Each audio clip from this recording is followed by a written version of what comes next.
The world had finally begun to heal. For nearly 100 years, the Fire Nation's war had left behind broken kingdoms, shattered families, and countless lives lost. Yet hope had returned with the arrival of a young air nomad named Aang, the last surviving airbender and the new Avatar. After protecting the Northern Water Tribe and mastering the art of water bending, his journey was far from over. Two powerful elements still remained before he could challenge the Fire Lord himself: Earth and Fire. But while Aang continued preparing for the greatest battle of his life, the Fire Nation had no intention of waiting. Deep inside the Earth Kingdom, a desperate group of Earth Kingdom soldiers raced through the forest. Their armor was damaged, their bodies exhausted, yet they refused to stop. Every breath felt heavier than the last as Fire Nation forces closed in behind them. One wounded soldier begged for a moment to rest, but his commander refused. "We keep moving." His voice carried the weight of someone who understood that stopping meant certain death. Some of the soldiers still believed help was on the way. They hoped the legendary Kyoshi warriors would arrive before it was too late. But their commander had already accepted the truth. "No one is coming." Those words echoed through the forest like a final farewell. Fear slowly spread across the faces of the soldiers. Some wondered why they should continue running if death was waiting for them anyway. The commander turned toward his men, his eyes burning with determination. "If no one is coming to save us, then we save ourselves." His sword slowly left its sheath. "I would rather die fighting than spend my final moments running." The soldiers stood silently. For a brief moment, exhaustion disappeared from their faces. They had found something stronger than hope. They had found courage. Far away from the battlefield, another reunion was about to begin. Aang and his friends finally reached Omashu, hoping to rescue one of the greatest earthbenders alive, King Bumi. The old king wasn't just another powerful bender. He had been Aang's closest friend 100 years ago, back when both of them were carefree children playing through the streets of Omashu without a single worry in the world. Although an entire century had passed for everyone else, Aang still remembered those days as if they had happened yesterday. The reunion was emotional. Old friends embraced once again, laughing about how much had changed. Even Sokka couldn't resist making jokes about everyone's height, bringing smiles to faces that had forgotten how to laugh. But the happiness didn't last long. Aang quickly explained why they had come. King Bumi had been captured by the Fire Nation and imprisoned inside an enormous iron fortress built specifically to contain earthbenders. Aang had only one goal: free his old friend, and ask him to become his earthbending teacher. Breaking into the prison wasn't easy. Fire Nation guards surrounded every entrance, watching carefully for any sign of trouble. Using clever teamwork and quick thinking, Aang managed to reach Bumi's prison cell. Seeing his old friend locked behind iron bars broke Aang's heart. He expected Bumi to be angry. He expected him to demand revenge. Instead, the old king smiled. He looked strangely peaceful. Aang couldn't understand it. "Come with me," he pleaded. "Teach me earth bending. Then together we'll defeat the Fire Lord." But Bumi simply shook his head. He refused. Aang stared at him in disbelief. How could the strongest earthbender he knew choose to remain inside a prison? Bumi slowly explained the painful truth. When the Fire Nation invaded Omashu, he had faced the most difficult decision of his entire life. If he had fought, thousands of innocent citizens would have died trying to defend him. Instead, he surrendered. Not because he was weak, because saving his people mattered more than protecting his pride. Sometimes, doing nothing requires greater strength than fighting. Those words confused Aang. Everything he had learned told him that heroes were supposed to act immediately, but Bumi believed true wisdom was knowing exactly when not to act. He introduced Aang to an important lesson called neutral Jing. Most people only understood attack or retreat. But true earthbenders mastered something far more difficult: waiting, watching, remaining completely still until the perfect opportunity revealed itself. Only then would the right move become obvious. Aang insisted this was already the perfect moment. But Bumi smiled again. No. Your real earthbending teacher is still waiting for you. Those mysterious words stayed in Aang's mind. Before leaving, Bumi offered one final farewell. If fate allows it, we'll meet again. As Aang escaped the prison, he couldn't stop thinking about everything Bumi had said, for the first time since becoming the Avatar. He realized that strength wasn't measured only by power. Sometimes, the strongest person in the room was the one patient enough to wait. As Aang struggled to understand Bumi's lesson, another story was quietly unfolding far away from Omashu. Prince Zuko and his uncle Iroh had become fugitives. Once members of the most powerful royal family in the world, they now wandered through the Earth Kingdom like ordinary travelers. Their royal robes had been replaced with worn-out clothes, and, instead of commanding armies, they earned a few coins by doing small jobs wherever they could. For Zuko, every single day felt like another humiliation. He hated hiding. He hated pretending to be someone else.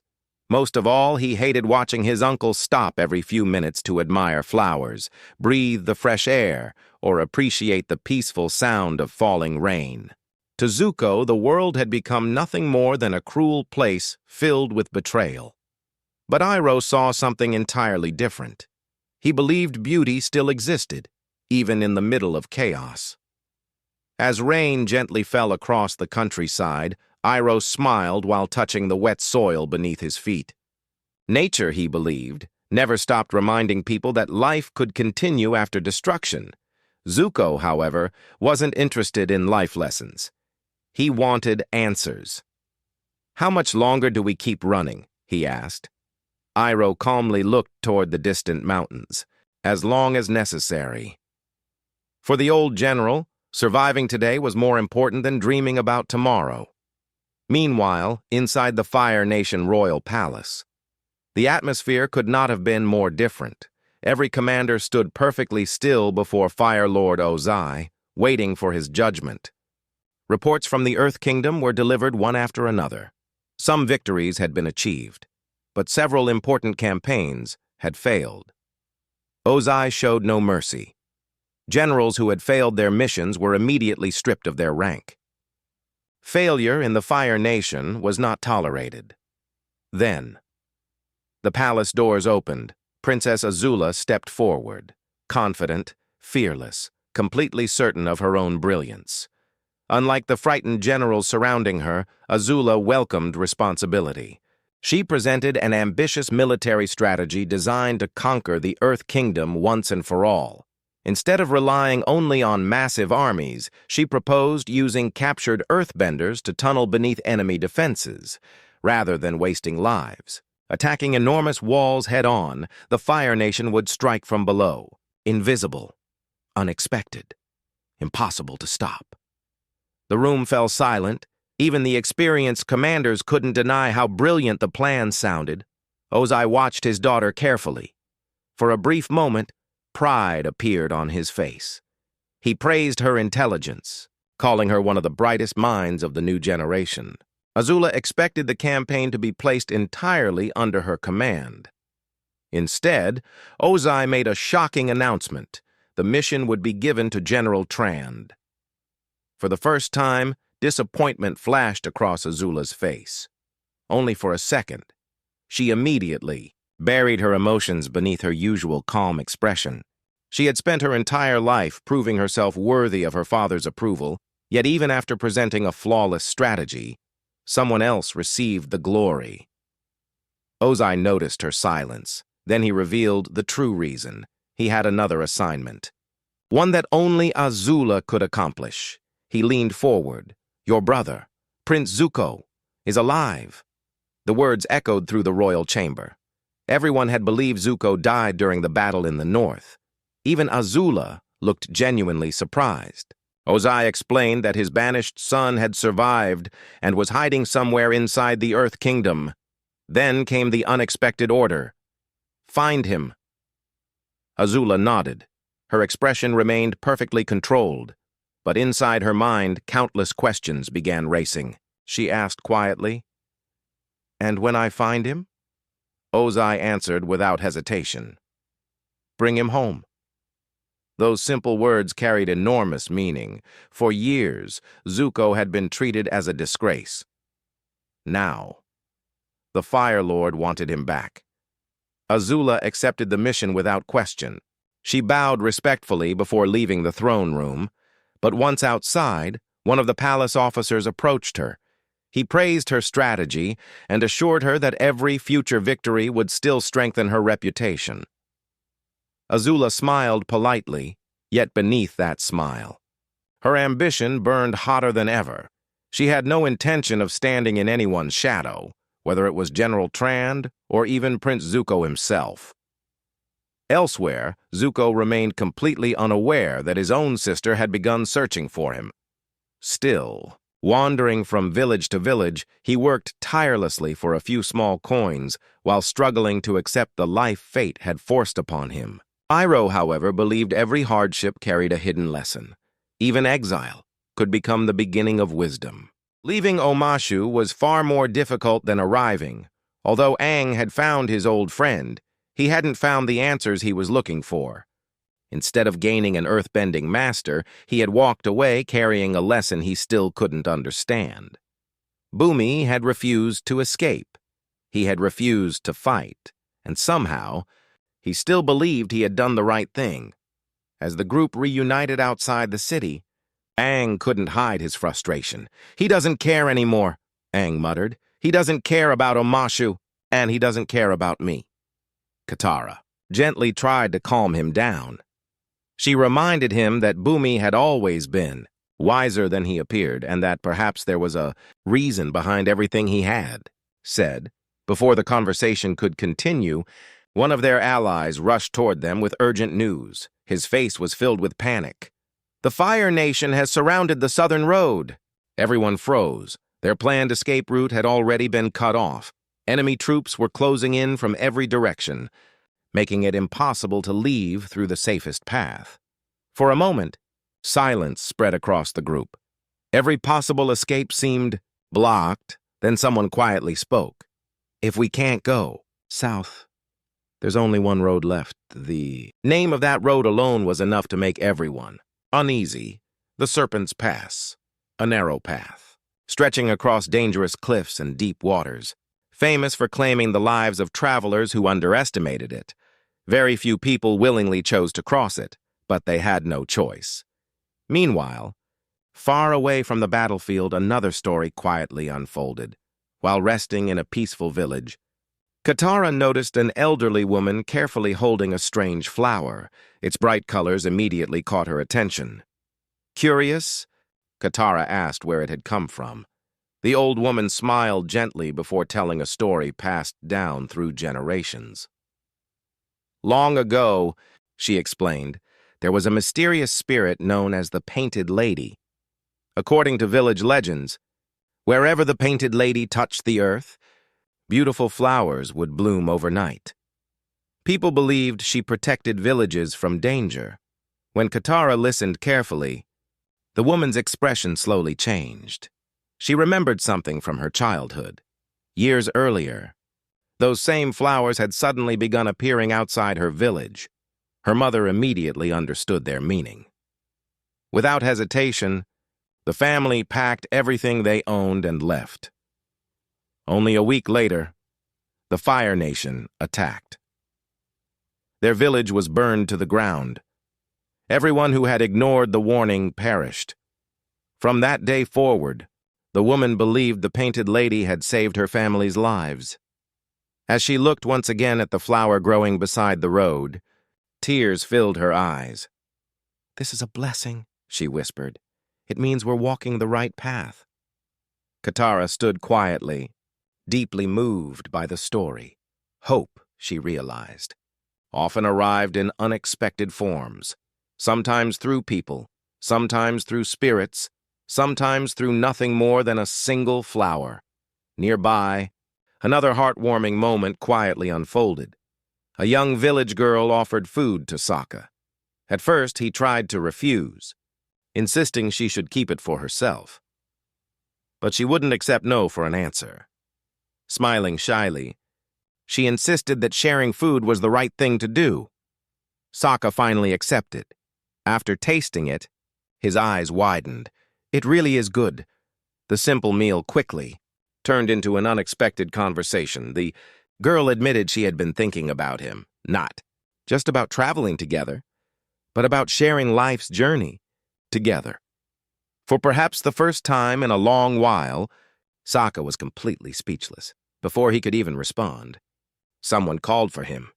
Embarrassed, the girl hurried away, leaving Sokka standing there with a confused smile on his face. Moments later, Aang returned from meeting Bumi. Everyone immediately noticed something was wrong. His usual cheerful expression had disappeared. Instead, disappointment filled his face. He explained that Bumi had refused to leave prison and had insisted on staying exactly where he was. None of it made sense to Aang. Before anyone could comfort him, another warning arrived. Fire Nation troops had completely surrounded the southern crossing. Every road leading out had been sealed. There was only one option remaining, the Serpent's Pass. The very name carried fear.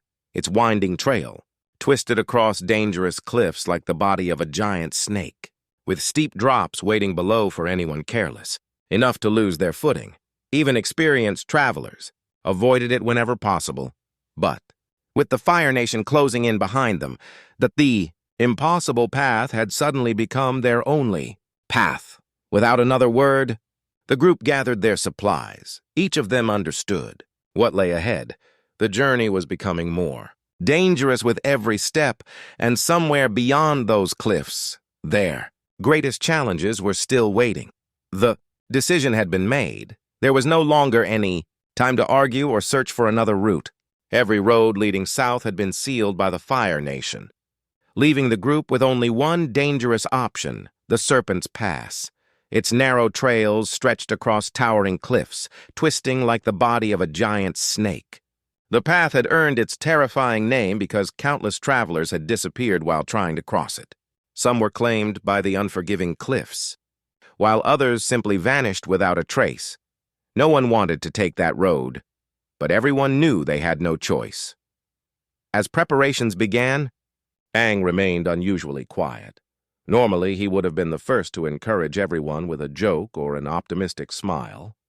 Instead, Bumi's words continued to echo inside his mind. Wait. Listen. Strike only when the time is right. The lesson frustrated him. For his entire journey, he had believed the Avatar's responsibility was to act immediately whenever people were in danger. Now his oldest friend had challenged everything he believed. Katara noticed the conflict written across Aang's face. She reminded him that every great teacher had a different way of guiding their students. Maybe Bumi hadn't rejected him. Maybe he had simply pointed him toward the next step of his journey. Aang wanted to believe her. But deep inside, disappointment still lingered. Nearby, Sokka tried to lighten the mood, joking about how every road they chose somehow became the most dangerous road in the entire world. His humor earned a few smiles, breaking the tension for only a moment before everyone returned to preparing for the difficult journey ahead. The Fire Nation wasn't slowing down. Every passing minute allowed their enemies to tighten the trap. Back inside the Fire Nation, another hunt had already begun. Princess Azula accepted her father's secret mission without hesitation. Although she remained calm before everyone else, her mind was already calculating every possible move. Finding Prince Zuko would not be easy. He had disappeared into the vast Earth Kingdom, living like an ordinary refugee among thousands of strangers. But Azula understood one thing better than anyone else. No matter how carefully someone hid, everyone eventually made a mistake. And when that moment came, she intended to be waiting, far away. Zuko remained completely unaware that his own sister was now searching for him. He continued struggling through daily life beside Uncle Iroh, earning a few coins through Honest work while trying to ignore the painful memories. Of the palace he once called home, Iroh watched. His nephew carefully, he could see the anger burning inside him. But he also knew that true change couldn't be forced. Some lessons could only be learned through experience. As the sun slowly disappeared beyond the horizon, both stories continued moving toward an uncertain future. One group marched toward the deadly Serpent's Pass. Another prepared to launch a hunt across the earth, kingdom. And hidden beneath every decision was the growing shadow of a much larger conflict. The Fire Nation was expanding its reach.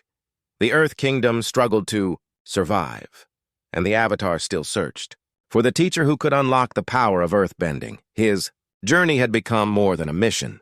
To master the elements, it was becoming a journey of patience, wisdom, sacrifice, and understanding.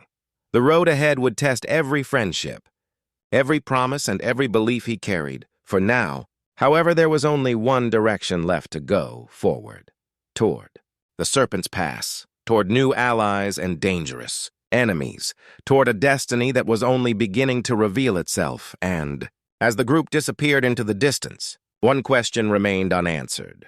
Would Aang find the earthbending Master Bumi believed was waiting for him? Or would the Fire Nation find him first?